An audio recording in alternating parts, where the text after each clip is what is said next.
And for today, we'll talk about economic systems. This is our fourth lesson for this second term.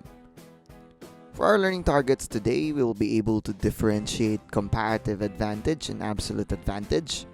We'll also be able to identify the types of resource allocation and resource ownership, and we will be able to discuss the different types of economic systems. So we'll start. Class, always remember that economic systems are characterized by specialization and exchange. Always remember when we talk of specialization, this is assigning specific production of a good to those who can produce it better. And when we talk of exchange, it is the relationship between producers and consumers that we have been discussing all throughout our previous lessons. Always remember that this two, specialization and exchange, shape our economic system.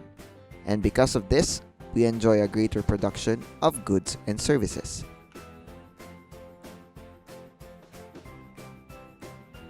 So there are three reasons why we have specialization and exchange. We have limitations of human. We can only do and learn so much to be able to be self-sufficient. We have physical, mental, emotional limitations as human beings. Also, we have time limitation because time is precious and we don't have all the time in the world to produce all the things we need. We also have individual differences. One may be good with math, while the other is great in English. One may be good in social science, but is not good in Filipino. One may be good at dancing, some are not good at singing. We are all different. And because of these limitations, class, we need to specialize in the production and have an exchange of goods and services. That is the use of specialization and exchange. Okay?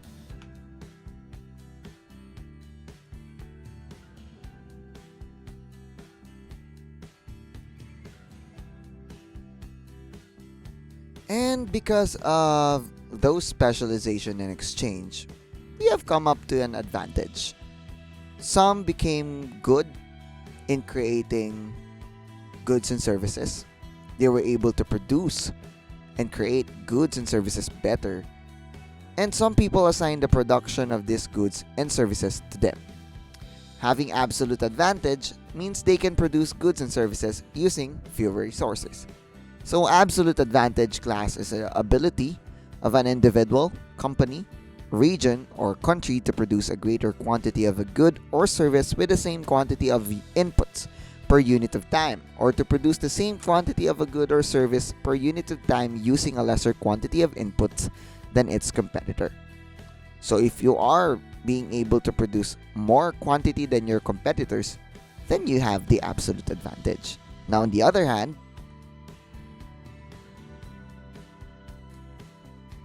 comparative advantage. It is the ability to produce a good or service at a lower opportunity cost. Instead of looking at the resources for production, we are looking at the opportunity cost. When we talk of opportunity cost, these are the things you've let go in choosing a specific good or service. It means that it is the next highest valued alternative of a resources. For example, you spend time and money going to a movie. You cannot spend that time at home reading a book. And you can spend the money on something else. That is opportunity cost. What else? For example, if you have a comparative advantage, a coconut tree, which is, they say that the tree of life, wherein from its roots down to its fruit, you'll be able to use it. Meaning, lower opportunity cost, meaning you were not able to let go so much of the resources. Meaning, if you have a coconut tree, when you cut it down, you can use the trunk as a wood, which is cocoa lumber. You can use the fruit as food. You can use it as well as oil. You can also use it as a cleaning material. The leaf, wherein the leaf can be used as roofing for a bahay, for a house, or we call that bahay kubo. So you haven't let go anything. So that's opportunity cost, meaning lower opportunity cost means higher comparative advantage. To clearly understand absolute and comparative advantage, we've come up to a story of Mark and Timothy. They are best friends and they were stranded on an island. In order for them to survive, they have to fish for food and gather wood for fire because they need to keep their bodies warm. And below, class, is the table if both Mark and Timothy will individually fish and gather food. So for a day, Mark was able to get 20 woods and 6 fishes, while Timothy was able to get 10 woods and 4 fishes. And their total productivity is that they were able to gather 30 woods and 10 fishes. So as you can see here, who has the absolute advantage? Who has the comparative advantage? We'll now look further for it. So as you can see, Mark has the absolute advantage. Why? He can produce more of the wood and fish compared to Timothy. The resources they are spending here are the time and labor they use to gather the wood and fish. If they are going to rely on the absolute advantage, they will leave Mark, or Timothy will leave Mark in gathering both wood and fish for the both of them. We'll have less of the resources if we'll leave Mark with the gathering. We have a comparative advantage. We'll take a look at the opportunity cost instead of the resources used in producing the goods or service. Again, class, opportunity cost is the cost of the best alternative forgot. So as you can see here on this table, we have an absolute advantage. Now we look on to the comparative advantage. Okay, so as you can see, if we're going on a comparative advantage, if Mark will focus on gathering wood instead of fish, he'll let go of 6 fishes. But if he focuses on gathering fish, he'll let go of 20 pieces of wood. Since the opportunity cost of choosing fish over wood is greater, Mark should focus on gathering wood. Again, lowest opportunity cost. And on the other hand, if Timothy will focus on gathering wood, he'll let go of 4 fishes. But if he focuses on gathering fish, he'll let go of 10 pieces of wood. Same with Mark, focusing on fish will give a greater opportunity cost. So are we going to let Timothy to focus on wood? No. As you can see, class, the fish and wood increase due to the specialization that happened between Mark and Timothy. What happens? Since Mark was already the one to gather the wood, the task left for Timothy is to gather fishes. So what happened is that Mark became specialized in gathering wood. So his field became gathering wood, and Timothy was able to specialize his skills in gathering fishes. And after that specialization between the both of them, they will now be able to exchange. Mark can now share the wood as Timothy shares his fish. Compared to doing things individually, class, they have more of the wood and fish now that they have specialized in gathering. Okay?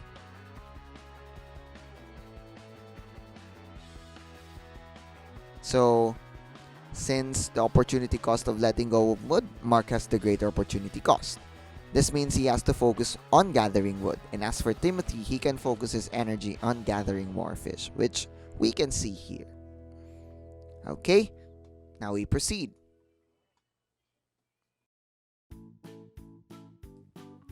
In a bigger economy, class, always remember these 3 important questions: what to produce, how to produce, and for whom to produce. Okay? This constitutes the problem of allocating resources. Okay? Earlier, it is easier for Mark and Timothy to allocate resources since they are only 2. But what if there are more people on that island? But if there are more people involved, there should be a system on how to allocate the resources. Now we go on with our topic, with resource allocation. Class resource allocation is a method of knowing who will receive the resources, what are the resources to be received, and how will the resources be produced. We have three methods in allocating the resources. First, we have traditional economy. It is a type of economy where the resources are allocated according to the culture and practices of society. Traditional economy has been evident in tribal societies and small villages. The production methods are handed down by generations to generations, and there are traditional principles that guide the allocation system with fairness. Most of the time, thus, traditional economies base economic decisions on cultural values and beliefs. And most of the time, traditional economy relies on farming, hunting, fishing, and gathering. Now, we have a command economy. Always remember when we talk of command economy that the command economy, the allocation of resources is based on a central authority. Some countries follow this type of economy. There is a central command that is assigned to allocate the resources of the society. And most of the time, this is government. Okay? The governing body decides on who will get certain goods and services, how are they going to produce it, and what are those goods and services. Okay? Command economy is organized by a centralized government that owns most of the resources. Okay? And it directs all factors of production. Is Germany, North Korea, and the former Soviet Union are examples of command economies. Now we go on with market economy. This is one of the most familiar economy or resource allocation we are currently seeing. This is a allocation of resources based on or by individual decisions. It is a form of economic system class where business and consumers drive the economy with minimal government intervention, meaning less command by the central authority or the government. The laws of demand and supply determine the price and quantity of goods produced in an economy. And most of the time, class, market economy encourages entrepreneurship and results in greater production efficiency and consumer satisfaction. Okay? Now we go on with the next one, resource ownership. Who owns the resources? We have resource ownership, wherein who owns the resources? We have three: communism, socialism, and capitalism. First, we go with communism. This is the basis of Karl Marx's beliefs. If you remember Karl Marx on our term 1, wherein the people own everything, wherein communal living is the best one, as he say. This is ideal class if only people don't fight for resources. Okay? It's like a public good wherein the goods and services have no restrictions and are owned by no one. So resources are there, so you own it, meaning a ball pen that was placed on a table, if I left it and someone gets it, it's his own already. It's his property already. Okay? Most of the time, class, we can apply it on the system we have at home. Every member of the family owns the television, right? When you put a food in your refrigerator, a chocolate in your refrigerator, even if you just label it, it's yours, sometimes it gets gone. It gets eaten by your sibling or by your parents. Okay? Next, we go with capitalism. Capitalism, this is where the resources are owned by the private sector. Most of the time, class, this is owned by business. And someone who owns property is entitled to any value associated with the property. Meaning if I have a land, and if I was able to build a condominium or apartment on that land, every resources that land will produce is mine. Okay? Next, we go with socialism. there is a big difference between socialism and communism. Always remember, class.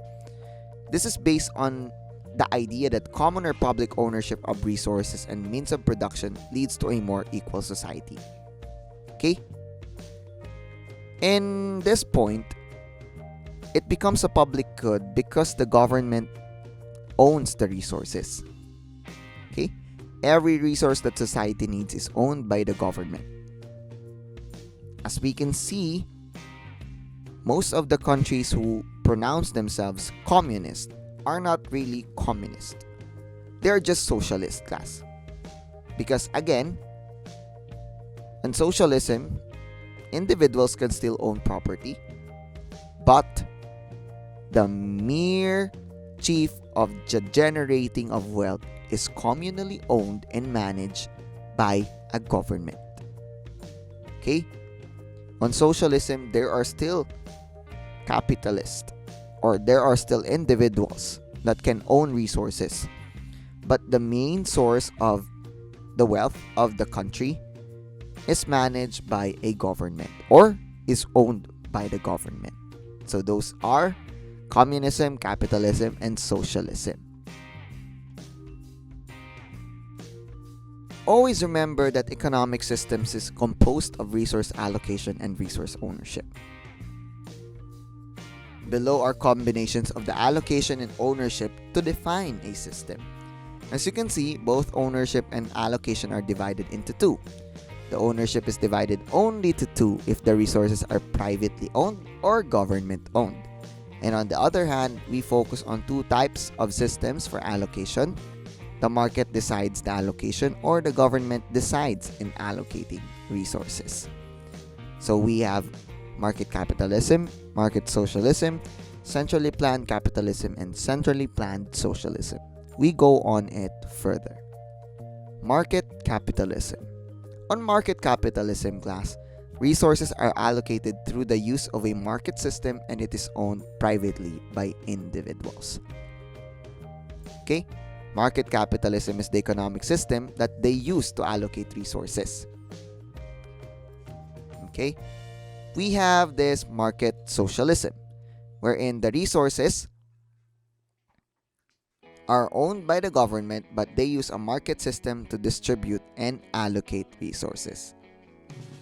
Okay. Next, we now go on with centrally planned capitalism. On a centrally planned capitalism, class, the resources are owned by the individual, but it is controlled by the government. Meaning, there are businesses, but it is controlled by the government. Most of the time, class, we can see it on our country, wherein prices of goods and services are being controlled by the government, even though those goods and services are owned by private individuals. We also have a centrally planned socialism, wherein the government controls everything, including the allocation of resources. Okay?